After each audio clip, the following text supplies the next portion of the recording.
ফুচকার এক আত্মীয় এসে হাজির আমার রান্নাঘরে। পাপড়ি চাট। পাপড়ি হলো ময়দার তৈরি ছোট ছোট মুচমুচে ক্র্যাকার, আর এর ওপর থেকে থাকে সেদ্ধ করা আলু, কুচানো পেঁয়াজ, বিভিন্ন মশলা, দই আর মিষ্টি তেঁতুলের চাটনি, যা দিয়ে তৈরি হয় এক স্বাদের উৎসব।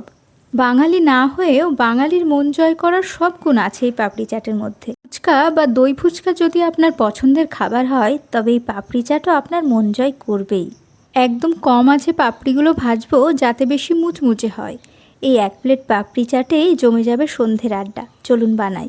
পাপড়িগুলো প্লেটে সাজিয়ে এবার ওপর থেকে সেদ্ধ করে কেটে রাখা আলু দিয়ে দিচ্ছি।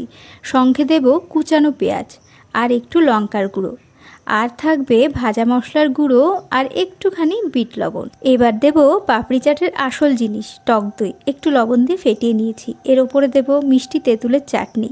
স্বাদটা আরেকটু বাড়ানোর জন্য একটু ভাজা মশলার গুঁড়ো আর মুঠো ভরা বাদাম, সঙ্গে ওপর থেকে সরু ঝুরি ভাজা বা সেও। ব্যাস তৈরি।